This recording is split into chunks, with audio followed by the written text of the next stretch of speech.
Hello friends, welcome to my YouTube channel legal and social awareness. मैं Karim Ahmad Siddiqui advocate. दोस्तों, आज की वीडियो में मैं इंडियन पेनल कोड के बहुत ही महत्वपूर्ण प्रोविजंस के बारे में बात करने जा रहा हूँ। ये वीडियो स्पेशली लॉ स्टूडेंट्स के लिए है और ऐसे लॉ ग्रेजुएट्स जो PCSJ एग्ज़ाम्स की तैयारी कर रहे हैं, HJS की तैयारी कर रहे हैं, APO वगैरह की तैयारी कर रहे हैं या क्लैट वगैरह के एग्ज़ाम्स की तैयारी कर रहे हैं। लॉ से रिलेटेड किसी भी तरीके की अगर कम्पिटेटिव एग्ज़ाम्स की तैयारी की जा रही है तो उन लोगों के लिए, उन स्टूडेंट्स के लिए इस वीडियो में बहुत ही इम्पॉर्टेंट जानकारी मिलने वाली है। इसलिए दोस्तों, मेरा आपसे ये कहना है कि वीडियो को स्किप बिल्कुल ना करें और पूरा वीडियो देखें। बहुत लंबा वीडियो नहीं होगा, ये पूरी तरीके से एक एकेडमिक लेक्चर होने जा रहा है आज के इस वीडियो में। आज के इस एपिसोड में मैं बात करने जा रहा हूँ पनिशमेंट के बारे में। पनिशमेंट कितने तरीके का होता है और डेथ सेंटेंस जो मृत्युदंड होता है, मृत्युदंड किन किन अपराधों में दिया जाता है न्यायालय की इच्छा से। क्या कोई ऐसी परिस्थितियां भी हैं जहां मृत्युदंड के अलावा, डेथ सेंटेंस के अलावा और किसी भी तरीके का पनिशमेंट नहीं दिया जा सकता है? इन सारी बातों के बारे में आज के इस वीडियो में बहुत ही संक्षेप में और बहुत ही आसान भाषा में बातचीत करेंगे। तो दोस्तों, जुड़े रहें और वीडियो को लाइक और शेयर के साथ साथ चैनल को सब्सक्राइब करके बेल बटन को ज़रूर हिट कर दें। तो देखते हैं दोस्तों कि इस तरीके के प्रोविज़न इंडियन पेनल कोड के किन सेक्शंस में दिए गए हैं। इंडियन पेनल कोड 1860 का चैप्टर 3 में पनिशमेंट के बारे में प्रोविजंस दिए गए हैं। डिफरेंट सर्कमस्टांसेस पे क्या पनिशमेंट होगा, डिफरेंट टाइप्स का पनिशमेंट, उन सब बारे में बताया गया है। तो कुल मिला के 6 तरीके के पनिशमेंट की बात पता चलती है, जिसमें से एक इस तरीके का भी पनिशमेंट है जिसको 1949 में एक्ट नंबर 17 के जरिए ओमिट कर दिया गया था, यानी निरस्त कर दिया गया था। तो जो पहला पनिशमेंट होता है दोस्तों, वह है डेथ सेंटेंस, मृत्युदंड। पहला पनिशमेंट डेथ सेंटेंस। दूसरा है इम्प्रिजनमेंट फॉर लाइफ, आजीवन कारावास। तीसरा जो था उसको एक्ट नंबर 17 के जरिए 1949 में निरस्त कर दिया गया था। चौथा जो पनिशमेंट दिया गया है वो 2 तरीके का होता है। Imprisonment which is of 2 description, 2 तरीके का एक ऐसा पनिशमेंट है जो अपने आप में स्वयं में 2 तरीके का होता है। वो पनिशमेंट है रिग्रेस इम्प्रिजनमेंट और सिंपल इम्प्रिजनमेंट। रिग्रेस इम्प्रिजनमेंट क्या होता है? रिग्रेस इम्प्रिजनमेंट का मतलब सश्रम कारावास, जिसमें से कि हार्ड लेबर इंक्लूड हो। सश्रम यानी मेहनत का काम कराया जाता हो, कठिन परिश्रम कराया जाता हो, वो होता है रिग्रेस इम्प्रिजनमेंट। दूसरा सिंपल कारावास, साधारण कारावास, सिंपल इम्प्रिजनमेंट, जिसमें हार्ड लेबर नहीं होता है। इसी के साथ साथ forfeiture of property, forfeiture of property यानी संपत्ति को जब्त करना, यह भी एक पनिशमेंट का प्रकार होता है। एंड द लास्ट जो पनिशमेंट है वो अर्थदंड, फाइन। कई ऐसे ऑफेंसेस जो पेटी ऑफेंसेस होते हैं जिनमें सिर्फ फाइन करके छूटा जा सकता है, जैसे MUV एक्ट के केसेस होते हैं, कई तरीके के ऐसे केसेस होते हैं। गैम्बलिंग एक्ट के भी कुछ सेक्शंस हैं जिसमें फाइन करके छोड़ा जा सकता है।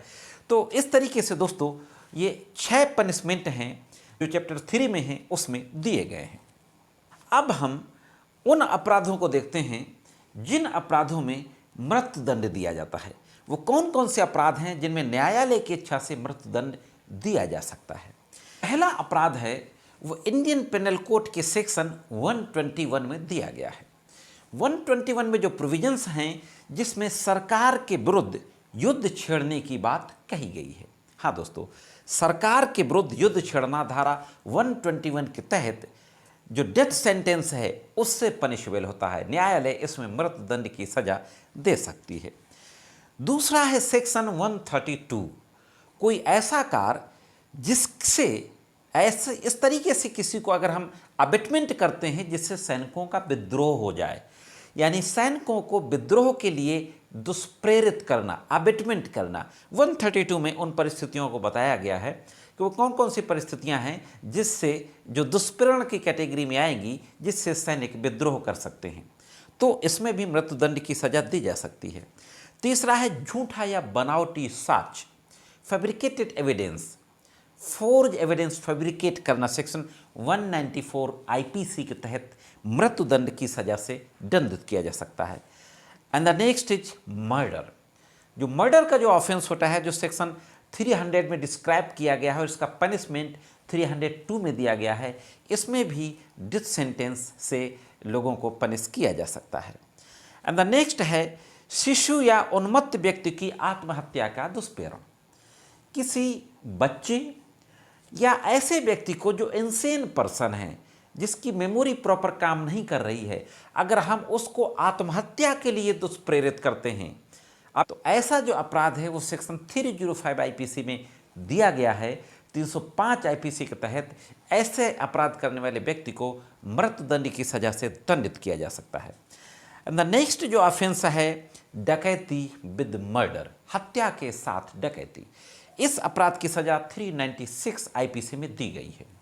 अगर इस तरीके के कोई लोग अपराध करते हैं तो उनको मृत्युदंड की सजा से दंडित किया जा सकता है। अब दोस्तों, जैसा कि मैंने वीडियो की शुरुआत में कहा था कि क्या कोई ऐसी परिस्थितियां हैं जिन परिस्थितियों में अपराध करने पर, अपराध साबित हो जाने पर उस व्यक्ति को सिर्फ मृत्युदंड की ही सजा दी जा सकती है, मृत्युदंड के अलावा सजा का और कोई विकल्प नहीं होता। हाँ दोस्तों, दो परिस्थितियां ऐसी हैं, two circumstances are there. Indian penal code में ही दो परिस्थितियों का जिक्र किया गया है, एक सेक्शन 307 में और दूसरा सेक्शन 302 में। 307 यानी attempt to murder. Attempt to murder का ऑफेंस अगर ऐसे व्यक्ति के द्वारा कमिट किया गया है जो व्यक्ति पहले से लाइफ इम्प्रिजनमेंट की पनिशमेंट के अधीन था, जिसको पहले से उम्र कैद की सजा दी जा चुकी है किसी न्यायालय द्वारा, ऐसे व्यक्ति के द्वारा अगर अटेम्प्ट टू मर्डर का ऑफेंस किया जा रहा है तो उस व्यक्ति को मृत्यु की सजा के अलावा किसी भी तरीके की सजा नहीं दी जा सकती है, सिर्फ sentence to death, death sentence ही उसको दिया जा सकता है।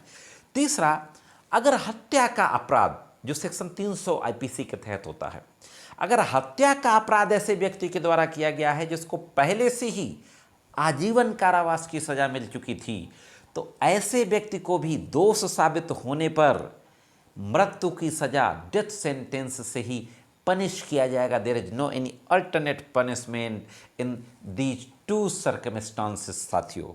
तो दोस्तों, यह थी एक महत्वपूर्ण जानकारी लॉ स्टूडेंट्स के लिए। मैं समझता हूं कि यह जानकारी आपके ज़रूर काम आएगी। जानकारी कैसे लगी कमेंट्स करके ज़रूर बताएं। आज की वीडियो में सिर्फ इतना ही। मिलते हैं किसी अन्य वीडियो में कानून की कुछ अन्य जानकारियों के साथ। तब तक कानून की विभिन्न तरीके की जानकारियों के लिए देखते रहें लीगल एंड सोशल अवेयरनेस।